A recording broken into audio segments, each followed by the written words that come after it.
वो सभी और यहां पर उपस्थित सभी साथियों, सबका मैं अभिनंदन करता हूं और इस कार्यक्रम में आपका स्वागत करता हूं। ये जो रचना इन्होंने की है, जिसका संपादन डॉक्टर नरेंद्र पाठक जी ने किया, लोकतंत्र के कबीर श्री कर्पूरी ठाकुर जी। तो अभी आप देखें तो इसमें बहुत समसामयिक विषय है और बिहार की परिस्थिति में कर्पूरी जी की चर्चा होना, कर्पूरी जी के विचारों की चर्चा होना बहुत ही समीचीन है। कबीर क्यों कहा गया? लोकतंत्र के कबीर। जब हम कबीर के जीवन को देखते हैं तो कबीर उन विचारों की श्रृंखला को समाज के सामने उजागर करते हैं और एक पुरानी जो प्रथा थी, जो एक प्रकार से पुरानी व्यवस्था थी, उसको उन्होंने चैलेंज किया था अपने समय में। एक पुरानी वर्ण व्यवस्था हो, चाहे समाज में धर्म का आडंबर हो, इन सभी व्यवस्थाओं को जो चैलेंज करने का काम कबीर ने किया था अपने समय में। और आज जब कर्पूरी ठाकुर जी के जीवन को देखते हैं तो उन्होंने भी जो प्रचलित मान्यताएं, जिस तरह समाज की व्यवस्था थी, जाति व्यवस्था थी, उसको एक तरह से चैलेंज किया। व्यवस्था को बदलने के लिए उन्होंने जो काम किया, तो कबीर जो किया करते थे उस समय, निडर होकर के समाज को एक नया दिशा देने के प्रयास उन्होंने जो किया और उनके नाम से कबीर पंथ समाज चला, उसी तरह का काम इन्होंने पूरे राजनीतिक व्यवस्था में करने का प्रयास किया। इसके जो टाइटल है पुस्तक का, लोकतंत्र के कबीर भारत रत्न जननायक कर्पूरी ठाकुर, ये बहुत ही एप्रोप्रिएट है और समय के अनुसार है। मैं खास करके इसके प्रकाशन के लिए जगजीवन शोध संस्थान को और उनके निदेशक डॉक्टर नरेंद्र पाठक जी को बहुत बहुत बधाई देना चाहता हूं कि 100वां साल जब हुआ, उनका सेंटेनरी हुआ, उसके बाद इन्होंने निर्णय लिया और कितनी मेहनत करके पिछले 1 वर्षों में सब जगहों से सभी आलेखों को संग्रहित करके उसका संपादन करके जो आपके सामने लेके आए हैं। बहुत मेहनत का काम इन्होंने किया है और जो कर्पूरी जी के विचार हैं, विभिन्न, क्योंकि कई लेखकों ने इसको लिखा है, तो विभिन्न, आप कहते हैं पर्सपेक्टिव से किसी चीज को देखने का, तो कई लेखक तरह तरह के पर्सपेक्टिव को कर्पूरी जी को देखा है और उस पर्सपेक्टिव से कर्पूरी जी का जो व्यक्तित्व है, जो समाज के सामने है, उसको इन्होंने इस पुस्तक में रखा है। ये इसकी विशिष्टता है। सामान्यतः यह होता है कि एक लेखक लिखता है तो एक उसकी विशेष दृष्टि होती है और उस दृष्टि के अनुसार एक दृष्टिकोण बना करके वो व्यक्ति को परखता है या किसी व्यक्तित्व की जांच पड़ताल करता है। लेकिन यहां पर आप देखेंगे कि कई व्यक्तियों ने अपने अपने पर्सपेक्टिव से, अपने अपने दृष्टिकोण से कर्पूरी जी के जो व्यक्तित्व है उसका निरीक्षण किया है और उनके संबंध में लिखा है। ये अद्भुत बात है। इसके लिए पुनः मैं नरेंद्र पाठक जी को धन्यवाद देता हूं, उनको बधाई देता हूं। कर्पूरी जी के विषय में कहा जाता है, कर्पूरी जी व्यक्ति नहीं विचार थे। उनका जीवन जो है, जीवन किस तरह से जिया, तो खुद ही उनका जीवन ही एक संदेश है। जिस तरह से गांधी जी कहा करते हैं कि मेरा जीवन ही एक मेरा संदेश है, उसी तरह से कर्पूरी जी का जो जीवन है, सादगी से भरा जीवन, सरल जीवन और प्रतिबद्ध जीवन, ये अपने आप में एक संदेश है। जब वो पढ़ते थे और स्वतंत्रता आंदोलन चल रहा था और उन्होंने अपनी पढ़ाई छोड़ दी, जब फाइनल ईयर में थे, उस समय पढ़ाई कितनी महत्वपूर्ण हुआ करती थी। फाइनल ईयर में उन्होंने पढ़ाई छोड़ दी और पढ़ाई छोड़ करके स्वतंत्रता आंदोलन में कूदे बहुत जोर से सारा कुछ काम किया। तो उस समय से ही, शुरू से ही कितना वो समाज के प्रति, देश के प्रति, आजादी के प्रति किस तरह के विचार रखते हैं, उसे ये साफ झलक जाता है। और एक तरह से आजादी की लड़ाई में उन्होंने हिस्सा लिया। जो उस समय की विचारधारा थी उसके साथ चले, और जब उन्होंने जो रास्ता तय किया तो बीच में उन्होंने जो एक नई धारा, समाजवाद की धारा को उन्होंने पकड़ा। जो उस समय के कांग्रेस के नेता थे, कांग्रेस की जो विचारधारा थी, उसके विरोध में जाकर के जो नई धारा पकड़ी, और क्यों पकड़ी, ये भी एक अद्भुत विषय है।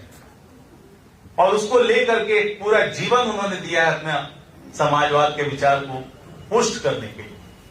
वो सच्चे लोहिया जी कहते जो हैं, उनके सच्चे शिष्य हुआ। और लोहिया जी की धारणा थी कि यदि कर्पूरी जी जैसा नेता भारत में कुछ और होते, और कर्पूरी जैसे नेता यदि बिहार से बाहर अन्य प्रदेशों में भी होते 4-5, तो भारत में समाजवादी सरकार बहुत पहले ही बनी होती। ये लोहिया जी के विचार थे, क्योंकि लोहिया जी जो विचार रखते थे समाजवाद के संबंध में, भारत के विकास के संबंध में, उस सभी को अमली जामा पहनाने वाला एकमात्र नेता उस वक्त हुआ करता था, वो कर्पूरी ठाकुर हुआ। विचार तो बहुत होते हैं, विचार हर व्यक्ति अपना विचार रख सकता है, लेकिन विचार को जब तक समाज की धरातल पर उतारा न जाए और उसको सही मूर्त रूप न दिया जाए, तो जीवन में वो परिवर्तन नहीं लाता है। तो जिस तरह से समाज में, जीवन में, सामाजिक जीवन में और व्यवस्था में जो परिवर्तन लाने का काम कर्पूरी जी ने किया, वो लोहिया जी के किसी, उनके जो समर्थक थे उसमें किसी ने इतना बड़ा काम नहीं किया। और लोहिया जी को देखिए कि एक समय वो स्वयं जवाहरलाल नेहरू जी के साथ रहा करते थे, उनके साथ रहते थे। और बाद में जब उन्होंने कांग्रेस का जब देखा स्वरूप, तो पूरा विचार पलट गया। और समाजवाद का सिद्धांत जो भारत में चल रहा है, वो स्टैंडर्ड कोई समाजवाद का सिद्धांत नहीं, वो लोहिया जी का, जयप्रकाश जी का जो विचार है, वही समाजवाद का सिद्धांत अभी चल रहा है। और असली जो विचारधारा थी, उन्होंने देखा कि किस तरह से 1900 समाजवाद का जब आप देखें पूरा प्रोग्रेशन और साम्यवाद का प्रोग्रेशन देखें, कि जब रसिया में वहां साम्यवादी सरकार बनती है, भारत में भी इस तरह के प्रयास होने लगते हैं। और पहले साम्यवादी विचारधारा यहां पर आई, और साम्यवादी विचारधारा ने लोगों को प्रभावित किया। यहां तक जवाहरलाल नेहरू जी भी उसके समर्थक हुआ करते थे। उनके विचारधारा को लेकर उन्होंने यहां पर उसकी नींव डालने का काम किया। लेकिन देखिए कैसे जो साम्यवादी विचारधारा जो पूरे विश्व में जिस तरह से परिवर्तन हो रहा था, जिस तरह पूरे विश्व में साम्यवादी विचारधारा में भी एक आप देखेंगे काफी बदलाव आया। और उसमें जो कुरीतियां हैं, जो उसके कमियां थी जो साम्यवादी विचारधारा की, वो कमियां जब उजागर होने लगी, तो भारत में भी उस विचारधारा के प्रति सोच बदलने लगी और लोगों ने अपना रुख दूसरी तरफ करना शुरू कर दिया। और एक नया समाजवाद का परिभाषा लोगों ने गढ़ा, लोहिया जी ने गढ़ा। 1934 से आप जानते हैं कि पटना में ही समाजवादी आंदोलन का शुरुआत हुआ। 17 मई के दौरान कई लोग पूरे देश से आए, यहां पर 100 से अधिक लोग शामिल हुए पूरे देश के। कई प्रस्ताव पारित हुए यहां पर। और उस समय से जो भी इस विचारधारा के प्रवर्तक थे, नरेंद्र देव जी, कृपलानी साहब, जयप्रकाश नारायण जी, सब लोग इस नई विचारधारा को आगे बढ़ाने का काम किया। लेकिन उसमें स्पष्टता विचारधारा में नहीं थी। जो विचारधारा उस समय थी, समाजवाद क्या है, उसमें स्पष्टता नहीं थी। और उसमें जब नरेंद्र देव की बात करेंगे, तो प्रायः जो साम्यवाद का विचार था, वही प्रायः समाजवाद का विचार माना जाता था। लेकिन धीरे धीरे परिस्थितियां बदलने लगी और 51 तक आते आते जब लोहिया जी इसमें शामिल हुए, उन्हें तो जो विचारधारा प्रदान की वो मूलतः प्रायः जो है भारतीय विचारधारा।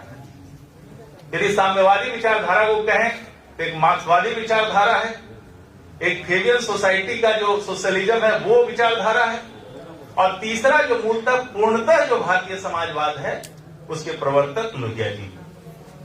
और उस लोहिया जी के सबसे बड़े समर्थक कर्पूरी ठाकुर जी हुआ। उस विचारधारा ने, जो लोहिया जी की विचारधारा है, उन्हें समाजवादियों की कई पीढ़ियों को गाइड किया है। और आज माननीय मुख्यमंत्री श्री नीतीश कुमार जी, जो अपने को लोहिया जी का समर्थक मानते हैं, अनुयायी मानते हैं, उन्होंने लोहिया जी को कहां देखा?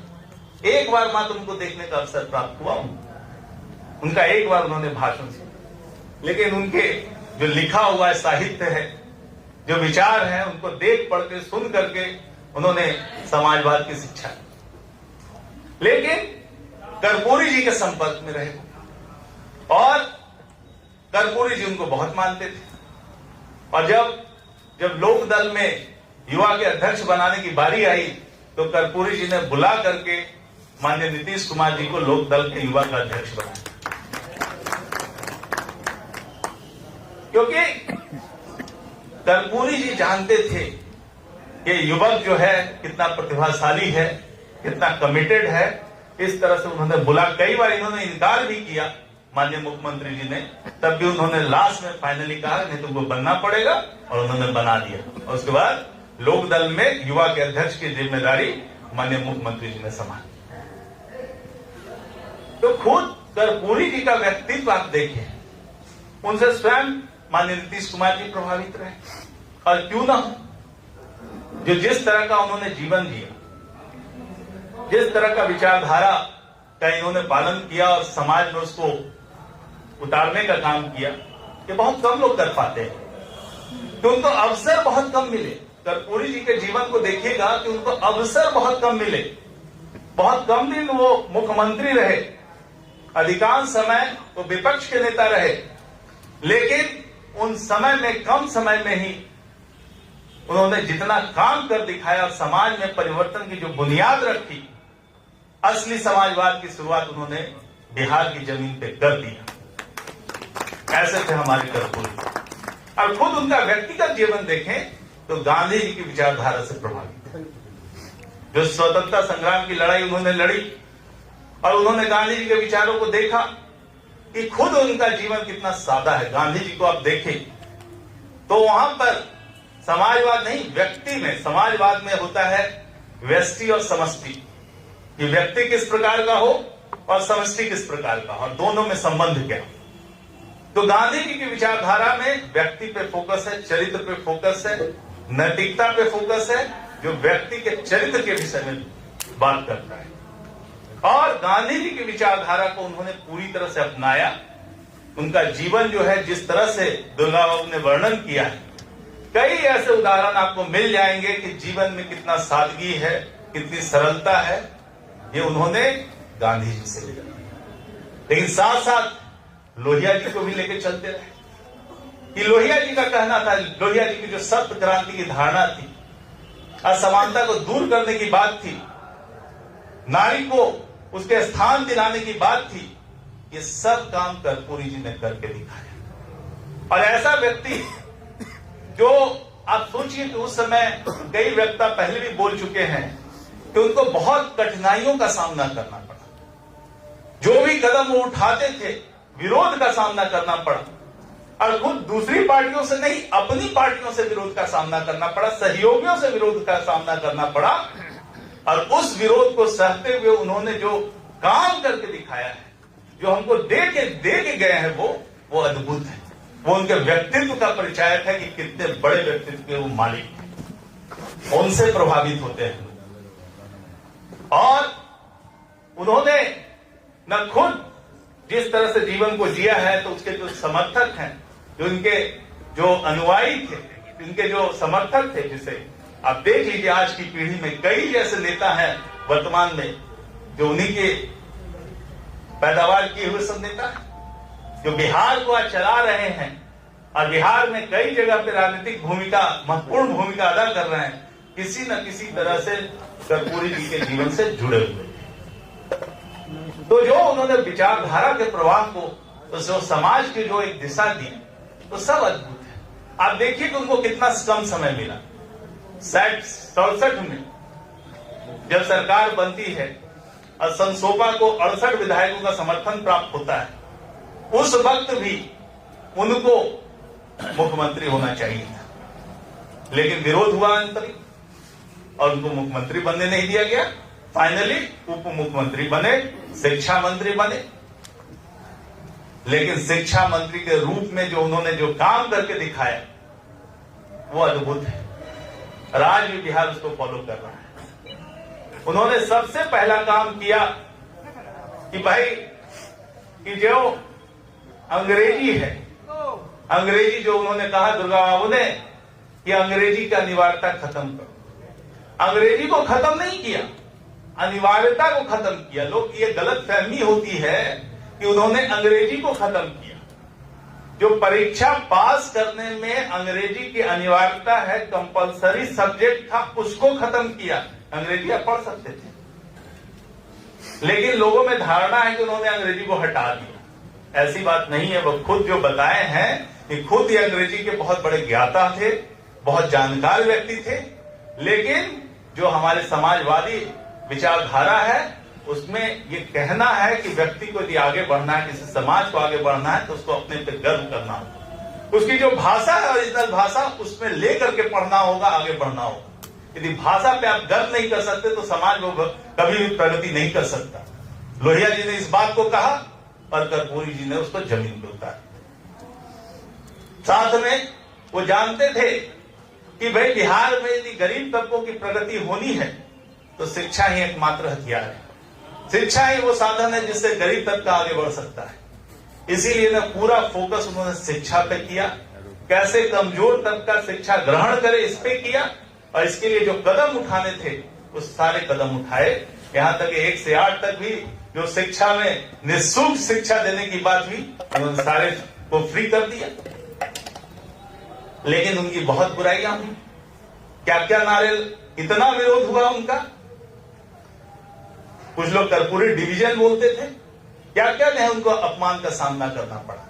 लेकिन जो उनका लक्ष्य था कि शिक्षा को जमीन के सबसे निचले तबके तक पहुंचाना, उस चीज को, लक्ष्य को पाने के लिए वो अपमान सहते रहे, सबका विरोध सहते रहे। और उन्होंने, ये उनका ही है ये किया हुआ कि आज जो शिक्षा का प्रसार बहुत कमजोर तबकों में, दलितों में, कमजोर वर्गों में जो है, तो उनका ही किया हुआ है। इस बात को मानिए। उसी तरह से जो उन्होंने कहा फेरी वाला, जब देखा कि गरीबों का शोषण होता है नदी पार करने में, उसको हटा दिया। पहला जो उन्होंने काम किया 67 में, वही काम किया। पहला काम उन्होंने हटा दिया। और जब उनको मौका मिला मुख्यमंत्री का, 70 में तो बहुत कम समय के लिए मुख्यमंत्री बने, लेकिन 77 में जब बने तो उस समय भी उन्होंने जो काम किए वो अद्भुत काम किए। हिंदी पट्टी में पहली बार आरक्षण की व्यवस्था इन्होंने की, और संविधान में ऐसी व्यवस्था पहले नहीं थी। लेकिन यहां पर बिहार में अति पिछड़ा समाज के लिए, जो कमजोर तबकों के लिए है, उसके लिए जो व्यवस्था थी वो कर्पूरी जी ने की। कि उनका मानना था कि यदि किसी को अधिकार देना है तो संवैधानिक व्यवस्था के तहत देना होगा, नहीं तो कई नई सरकार आएगी और उस व्यवस्था को बदल देगी। इसीलिए संवैधानिक तरीके से कैसे लोगों को इंपावर किया जाए, राजनीति की शक्ति कैसे समाज को परिवर्तित करने में लगाया जाए, इस काम को उन्होंने अंजाम दिया। और उन्होंने जो कर्पूरी फार्मूला दिया, जो आरक्षण की व्यवस्था की, अति पिछड़ों को 12%, पिछड़ों को 8%, महिलाओं को 3%, और जो सामान्य है वर्ग उसके लिए भी 3%, उसके गरीबों के लिए 3%, 26% का आरक्षण की व्यवस्था की। ये भी उनका एक बहुत ही दूरदृष्टि वाला फार्मूला हुआ। और पहली बार पूरे प्रदेश में, सोचिए पूरे उत्तर भारत में पहली बार आरक्षण की व्यवस्था दलितों, अति पिछड़ों के लिए जो की गई, वो बिहार में की गई कर्पूरी ठाकुर जी का। कितना विरोध हुआ उस समय, कितने लोग इसके विरोध में थे, सड़कों पे लोग आ गए, सब कुछ हुआ, अपमान उनको सहना पड़ा। आरक्षण के मुद्दे पे क्या क्या नहीं नारे उनके लिए कहे गए, तब भी उन्होंने सारे अपमान, सारा जहर पिया और समाज को अमृत देकर चले गए। समाज में बदलाव की बुनियाद उन्होंने रख दी। तो बदलाव की बुनियाद जैसे एक तरह से आरक्षण के प्रावधानों में किया। आप देख रहे हैं कि माननीय मुख्यमंत्री जी जो जो काम उस समय हुए, आप सोचिए, ये जो अभी नशाबंदी और शराबबंदी की बात हुई, सबसे पहले कर्पूरी जी ने इसको किया, यहां लागू किया। और ये कहां से आता है? ये आता है गांधी जी के विचारों से, लोहिया जी के विचारों से। वो देखते थे कि जो कमजोर तबका है, जो सबसे कमजोर तबका है, वो सबसे ज्यादा प्रताड़ित है वो शराब से। लोग नशे में धुने, नशे में है, उनको ना बाल बच्चे की चिंता है, ना किसी की चिंता है, उसी में मस्त है। चेतना का जो अभाव है समाज में, वो इस वर्ग में है। और कई बार जो यदि सामाजिक चेतना में, यदि समाज में राजनीतिक चेतना, सामाजिक चेतना का अभाव होता है, तो इस तरह के प्रावधान करने पड़ते हैं, जिसमें कई कानूनी रूप से प्रावधान बना करके शराबबंदी को उन्होंने लागू किया। और जब माननीय मुख्यमंत्री 2015 में यहां पर जब कानून बना करके लागू कर रहे थे, तो उनके मन में भी दुविधा थी कि कर्पूरी जी के समय में ये कानून लागू हुआ, लेकिन फिर से वापस करना पड़ा, क्योंकि इसी मुद्दे पे जो शिवचरण साहू, जो झारखंड के थे, 12 विधायक तोड़ करके उनकी सरकार को गिरा दिया। सरकार को गिराने का सबसे बड़ा जो काम किया है वो झारखंड के साहू जी ने किया, क्योंकि उनकी शराबबंदी हो गई, उनका धंधा चौपट हो गया। 12 विधायक को तोड़ करके सरकार को गिरा दिया, मुख्यमंत्री से हटा दिया। तो जो शराबबंदी थी उसको जो लागू किया, उसका दुष्परिणाम उनको झेलना पड़ा। आज मुख्यमंत्री हैं, 15 से लागू करके हैं, कितनी बातें उनको सुनना पड़ रहा है चारों तरफ से। लेकिन समाज में जो बदलाव की बुनियाद है, आज देखिए समाज में कितना बदलाव हो गया। कहीं चलिए, कोई भी गरीब का बच्चा पढ़ने का सोच रहा है, पैसा उसके घर में जा रहा है, माँ के पास जा रहा है, और घर का खर्चा हो रहा है जो पहले शराब में जाता था वो बच्चों के उत्थान में जा रहा है। तो ये जो व्यवस्था जो माननीय मुख्यमंत्री किए, उसका रास्ता कर्पूरी जी ने दिखाया। उसको अब सही ढंग से, सही तरीके से, पूरी मजबूती के साथ माननीय मुख्यमंत्री जी लागू करना है। तो आज माननीय मुख्यमंत्री जी को जब देखते हैं, क्योंकि मैं तो भाई उन्हीं को देखा हूं, उन्हीं के साथ रहा हूं। 2012 में मैं बिहार आया उड़ीसा से, और 12 से मैं पटना डीएम और बिजली कंपनियों का एमडी के रूप में काम किया। बिजली में कुछ योगदान देने का मुझे अवसर प्राप्त हुआ, बिहार में बिजली लगाने का। और 16 में मैं माननीय मुख्यमंत्री जी का सचिव बना, और तब से मैं माननीय मुख्यमंत्री जी से एसोसिएटेड हूं, उन्हीं के साथ हूं। और जो मैंने उनका देखा है जीवन, तो एक तरह से कर्पूरी जी का एक पिक्चर है, जो तस्वीर है, माननीय मुख्यमंत्री का जीवन भी कहीं कहीं लगता है कि उसी के प्रतिबिंब में माननीय मुख्यमंत्री जी चल रहे हैं। यह है कि अवसर उनको नहीं मिला, माननीय मुख्यमंत्री जी की जीवटता है कि उन्होंने अवसर पैदा किया। और कितनी मुश्किलों के बावजूद कितने लोग बोलते हैं, उस समय भी बोलते थे, आज भी बोलते हैं, उनके विरोध तरह तरह की बातें होती है, लेकिन सबको दरकिनार करते हुए बिहार को आगे बढ़ाने का काम माननीय मुख्यमंत्री जी कर रहे हैं। और आज किसी राजनेता पर यदि भरोसा है बिहार को, तो माननीय मुख्यमंत्री के नेतृत्व पे बिहार को भरोसा है। चाहे किसी वर्ग का, समाज के किसी तबके का हो, सब लोग उन पे भरोसा करते हैं।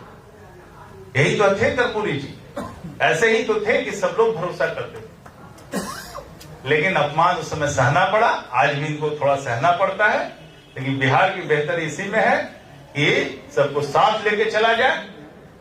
और मैं तो कहूंगा कि जो समाजवाद का सिद्धांत उन्होंने कहा कि सबको बांटे, न्यायपूर्वक वितरण हो, इसका जो भी समाज में रिसोर्सेज हो उसका न्यायपूर्वक वितरण हो, सबको उसका हिस्सा मिले। ऐसा ना हो कि कुछ ही व्यक्तियों के हाथ में समाज का सारा रिसोर्स पड़ा रहे। इसलिए जो हमारा समाजवाद है वो ये कहता है कि भाई सबको समान अवसर मिले। यदि कोई बच्चा है, गरीब का बच्चा हो या अमीर का बच्चा हो, सबको पढ़ने का मौका मिले। और मौका मिलता है तो अपने को वो कर पाता है, अपने को विकसित कर पाता है, ये उसकी जिम्मेदारी है। लेकिन मौका देना समाज का काम है। तो ऐसी व्यवस्था हो कि जिसमें सबको समान अवसर मिले, चाहे किसी जाति का हो, किसी धर्म का हो, किसी समुदाय का हो, यह व्यवस्था होनी चाहिए। तो ये व्यवस्था माननीय मुख्यमंत्री जी उपलब्ध करा रहे हैं। जो बात महिलाओं के लिए लोहिया जी ने कहा कि महिलाएं चाहे किसी वर्ग की हो, उनकी स्थिति दलितों से या कमजोर वर्ग की महिलाओं, कमजोर वर्ग के लोगों से अच्छी नहीं है, इसलिए वो दलित जो पिछड़े वर्ग हैं और महिलाओं किसी वर्ग की है, सबको एक कैटेगरी में रखते थे। तो आरक्षण भी दिया तो 3% महिलाओं के लिए आरक्षण दिया था, ये भी उसी विचार का प्रतीक। तो सब काम आप देखिएगा कि एक विचारधारा के तहत हुआ है, जो लोहिया जी के विचारधारा से उत्पन्न हुआ। आज इस चीज को आगे बढ़ाने का काम कर रहे हैं, लेकिन एक जो समय के साथ साथ जैसे विचारधारा परिवर्तित हो गई, वैसी आजकल समय भी परिवर्तित हो गया। इसलिए साम्यवाद का, समाजवाद का जो सिद्धांत है, वो भी अभी परिवर्तन करने की आवश्यकता पड़ेगी। क्योंकि पहले जो हम कहते थे समाजवाद में कि व्यक्ति श्रम करके कोई वस्तु पैदा करता है, तो श्रम की महत्ता, वर्कर्स की महत्ता, और इसी आधार पर चला सब कुछ। लेकिन आजकल जो है वेल्थ जो पैदा होता है, सिर्फ वर्कर हाथ से नहीं बल्कि दिमाग से पैदा होता है। और जो नॉलेज क्रिएशन की बात होती है कि वेल्थ कहां है, तो नॉलेज में। आज अमेरिका वर्ल्ड लीडर है, इजराइल वर्ल्ड लीडर है किसी टेक्नोलॉजी का, तो वेल्थ वहां पे जा रहा है, अमेरिका जा रहा है। उसकी कंपनी यदि एप्पल है, उसकी कंपनी गूगल है, तो पैसा वहां पे जा रहा है। और आर्टिफिशियल इंटेलिजेंस के जमाने में जब आर्टिफिशियल इंटेलिजेंस की बात आज होती है, तो नॉलेज क्रिएशन यहां पे हो रहा है। तो आप मान के चलिए कि धन का प्रवाह जो भी है, जो कंपनी आर्टिफिशियल इंटेलिजेंस का काम कर रही है, धन का प्रवाह भी वहां पे है। तो आप यदि पीछे रहते हैं, तो आप कितना भी विचारधारा कर लीजिए, यदि नॉलेज क्रिएशन में आप भाग नहीं लेते, तो आपका समाज, आपके लोग पीछे रह जाएंगे। तो लोहिया जी ने दो बातें कही, एक तो समानता का अधिकार और दूसरा प्रचुरता का सिद्धांत। जब तक समाज में आपके पास प्रचुर सब कुछ नहीं है, तो आप सबको बांट क्या पाइए, गरीबी बांटिए। तो हम लोग को दोनों काम करने हैं कि लोगों को कैसे अवसर प्राप्त हो, और दूसरा कि प्रचुरता कैसे पैदा हो। तो इसके लिए नॉलेज का क्रिएशन होना बहुत जरूरी है। यहां पर उपस्थित इस पुस्तक के में जिन्होंने भी अपनी रचनाएं दी है, वो सभी